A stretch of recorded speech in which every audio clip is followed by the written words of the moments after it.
होती है एक पहलवान की जिनका नाम है रजत दलाल। इनके लिए कई सारे रोस्ट वीडियोस अवेलेबल हैं। मैंने पहली बार सुना तो इनके बारे में।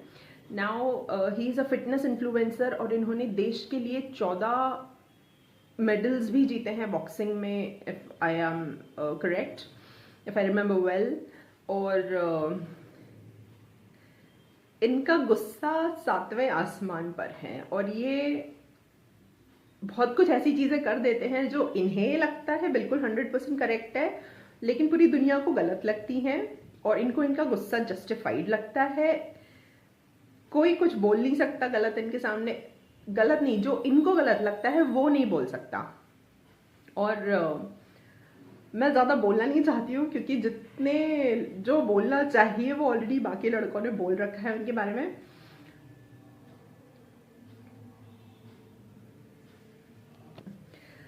अब इन्होंने अपने बारे में एक चीज़ के एक इंसिडेंट्स के बारे में डिस्क्राइब किया कि कोई साधु बाबा ने इनको बोला कि पहलवान तेरा भला हो। अब वो बेचारा इस बात को बोल के फंस गया बिकॉज ये उनको अंदर ले गए खाना खिलाने का लालच देकर और उनको पकड़ के पीटा। तो ये मुझे कोई बहुत सेंसिबल बात नहीं लगी बिकॉज दुनिया में बहुत सारे लोग हैं जो बहुत सारी गलत चीज़ें कर रहे हैं। आप क्या डंडा उठा के सबको मारते बैठोगे? हथौड़ा था उसके पास में, ही हिमसेल्फ सेड दैट कि मेरे हाथ में हथौड़ा था। I am so surprised with this, shocked with this. अब ये मुझे अब मतलब पहला एक तो रहता है ऐसा इम्प्रेशन कि जब कोई इस तरह से आता है कि नहीं मेरी इमेज बड़ी ख़राब है, लोग मुझे गलत समझते हैं और मैंने जब देश के लिए इतना अच्छा काम किए हैं, तो एक तो सॉफ्ट कॉर्नर क्रिएट हो ही जाता है उस इंसान के लिए कि हाँ यार let us try to understand वो किस तरह का इंसान होगा और उसको एक चांस देना चाहिए कि हो सकता है वो सही के लिए लड़ता हो। अब 4-5 एपिसोड्स तो निकल ही 5 एपिसोड्स निकल ही चुके हैं, तो वो कोई मुझे बहुत उसका गुस्सा मुझे बहुत ज़्यादा सेंसिबल चीज़ों पे आता हुआ नहीं दिख रहा है। He really needs to calm down. खैर ये तो चलो ठीक है। बाकी एक शब्द है जिसके बारे में मैं बात करना चाहूँगी, कहते हैं बैल बुद्धि। ये जो शब्द बना हुआ है बैल और बुद्धि, तो ये कहीं तो भी बॉडी बिल्डर्स के लिए है या पहलवानों के लिए है। तो मैं इससे रिलेटेड कुछ साइंटिफिक रिसर्च के बारे में बात करूंगी।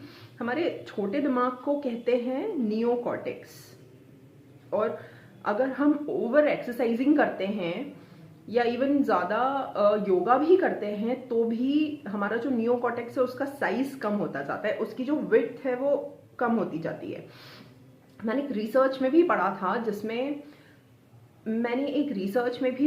जिसमें कुछ लोगों पर सर्वे किया गया और जो लोग योगा कर रहे थे 1 साल तक रेगुलरली, उनका नियोकॉर्टेक्स का साइज कुछ मिलीमीटर्स से कम हो गया था 1 ईयर के अंदर।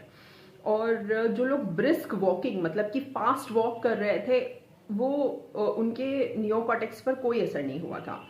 इनफैक्ट मेरे एक स्टूडेंट, मतलब मैंने अपनी क्लास में भी ये बात शेयर की थी क्योंकि लड़के काफ़ी इंटरेस्टेड होते हैं जिमिंग वगैरह करने में अंधाधुन, तो उनको मैं वार्न कर रही थी कि तुम्हें ओवर जिमिंग नहीं करनी है। और तब एक लड़के ने शेयर किया that he had been exercising for long और उसको इस एरिया में थोड़ा पेन होना स्टार्ट हो गया था और कई सारे डॉक्टर्स को दिखाने पर भी ये कोई डायग्नोज भी नहीं कर पा रहा था और कोई ये समझ नहीं पा रहा था। Then when I told him this, the relationship between exercising और नियोकॉर्टेक्स की हेल्थ, तो he also researched on that and ये करेक्ट है बात। तो ओवर जिमिंग नहीं करनी चाहिए, over exercising is not at all good.